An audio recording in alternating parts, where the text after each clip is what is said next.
नमस्कार दोस्तों, 14 अप्रैल 1891 को मध्य प्रदेश के महू में एक बालक का जन्म हुआ, जिसने भारतीय समाज को एक नई दिशा दी।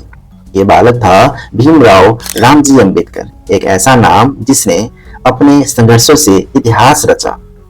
डॉक्टर अंबेडकर का जन्म एक दलित परिवार में हुआ, जिसे समाज अछूत मानता था।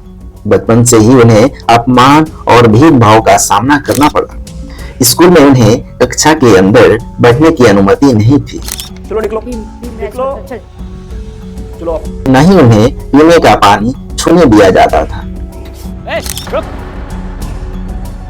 बावजूद इसके उन्होंने शिक्षा के लिए अपनी भूख को कभी मरने नहीं दिया। उनके पिता ने उन्हें पढ़ने का जुनून दिया। ज्ञान पाने के लिए चाहे जैसी भी लड़ाई हो, कठिन से कठिन, वो लड़ाई तुम्हें लड़नी होगी। एक छोटे से कमरे में जब उनके पिता सोते, तब भीम दिए की हल्की रोशनी में पढ़ाई करते थे। अंबेडकर ने 1907 में मैट्रिक की परीक्षा पास की और 1912 में मुंबई के एल्फिंस्टन कॉलेज से ग्रेजुएशन पूरा किया। ग्रेजुएशन करने वाले अपने समुदाय के पहले व्यक्ति बने। 1913 में उन्हें कोलंबिया विश्वविद्यालय अमेरिका में पढ़ाई की स्कॉलरशिप मिली। वहां उन्होंने अर्थशास्त्र में एमए किया और 1917 में पीएचडी हासिल की। लंदन ऑफ इकोनॉमिक्स से उन्होंने MSc, bar at law, doctor of science की डिग्रियां ली। खास बात यह है कि उन्होंने 8 साल का कोर्स महज 2 साल 3 महीने में पूरा कर लिया था। डॉक्टर अंबेडकर ने कुल 32 डिग्रियां हासिल की और 9 भाषाओं के जानकार बने।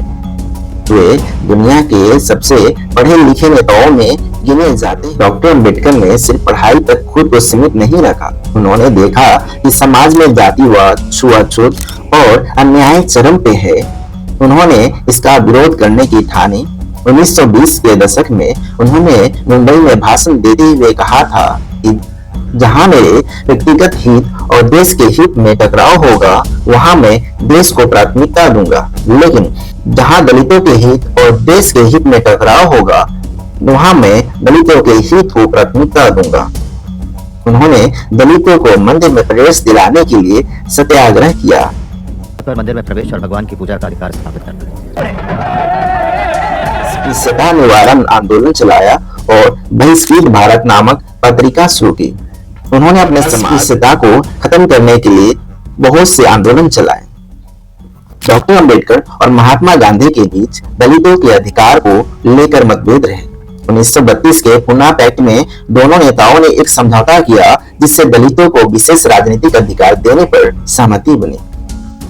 उन्होंने गांधी जी द्वारा दिए गए हरिजन शब्द का विरोध किया, क्योंकि उनका मानना था कि दलित भी बाकी लोगों की तरह समान नागरिक हैं, न ज्यादा और न कम। 1947 में भारत के आजाद होने के बाद डॉक्टर अंबेडकर को स्वतंत्र भारत का पहला कानून मंत्री बनाया गया। उनकी सबसे बड़ी उपलब्धि भारतीय संविधान का निर्माण है। वे संविधान सभा की ड्राफ्टिंग कमेटी के अध्यक्ष बने और उन्होंने ऐसा संविधान बनाया जो समानता, स्वतंत्रता और बंधुता के नींव पर खड़ा है। उन्होंने कहा था, हम सबसे पहले और अंत में भारतीय हैं।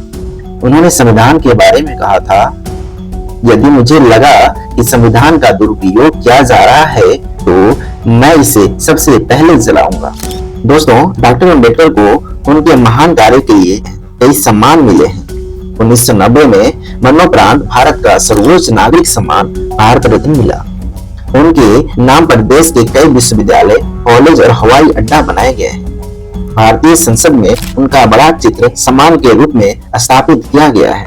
डॉक्टर अंबेडकर ने 1940 में अपने अध्ययन के आधार पर कि भारत में जिन्हें अछूत कहा जाता है, वह मूल रूप से बौद्ध धर्म के अनुयायी थे।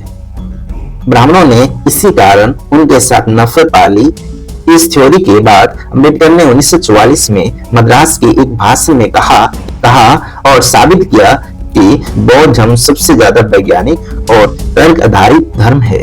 कुल मिलाकर बौद्ध धर्म के प्रति अंबेडकर का झुकाव और विश्वास बढ़ता रहा। अक्टूबर 1956 को नागपुर स्थित दीक्षा भूमि में अंबेडकर ने विधिवत बौद्ध धर्म स्वीकार किया। मैंने हिंदू धर्म का त्याग कर दिया है और मैं महान बुद्ध और उनके धम्म को गले लगा रहा हूँ, जो ज्ञान, समानता, सदाचार और करुणा पर आधारित है। सुनो मेरे भाइयों और बहनों, मैं अब हिंदू नहीं हूँ और अछूत भी नहीं हूँ। मैं एक मुक्त मानव हूँ, एक आजाद इंसान जो इस हानिकारक समाज व्यवस्था का गुलाम नहीं। और इसलिए मेरे भाइयों और बहनों, मैं ये प्रतिज्ञा करता हूँ कि मैं अपना शेष जीवन धम्म का प्रचार करने और बुद्ध के प्रकाश को फैलाने में लगाऊंगा। और अब मेरे भाइयों और बहनों, जो बुद्ध द्वारा दिखाए गए प्रकाश की तरफ मेरे साथ अनुसरण करना चाहे, वो खड़े होकर शरण त्रय दोहराएं और मेरे साथ शपथ लें। मैं भगवान बुद्ध के बताए हुए 10 नीति वचनों का पालन करूंगा।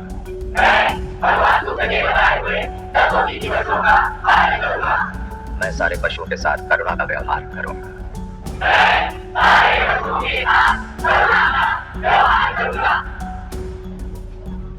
मैं सारे मनुष्यों को एक समान समझूंगा।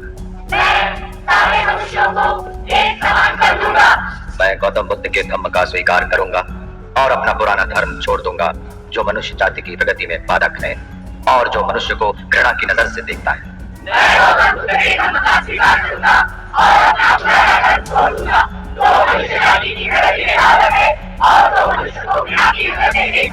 इसके साथ मेरा नया जन्म होगा। मैं न तो हिंदू देवताओं की पूजा करूंगा और न ही हिंदू कर्मकांडों का पालन।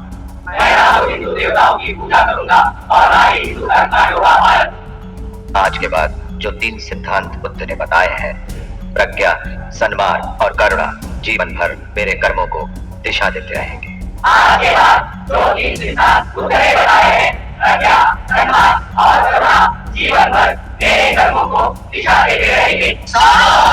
के बाद अम्बेडकर के धर्म परिवर्तन को असल में दलित बौद्ध आंदोलन के नाम से इतिहास में दर्ज किया गया, जिनके मुताबिक अम्बेडकर के रास्तों पर लाखों लोग हिंदू धर्म छोड़कर बौद्ध बने थे। उन्होंने अंतिम दिनों में बौद्ध धर्म अपना लिया ताकि जातिवाद की बेड़ियों से हमेशा के लिए मुक्त हो सके।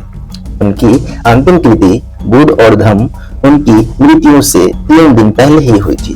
तो अम्बेडकर का जीवन सिर्फ एक व्यक्ति की कहानी नहीं है, ये करोड़ों दलितों, वंचितों और अन्याय के शिकार लोगों की लड़ाई का प्रतीक है।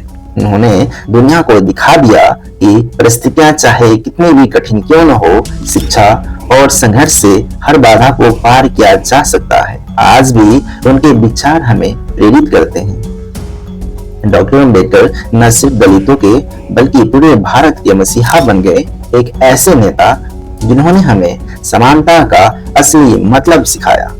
लेकिन 6 दिसंबर 1956 को अम्बेडकर की मृत्यु के बाद यह आंदोलन धीमा पड़ता चला गया।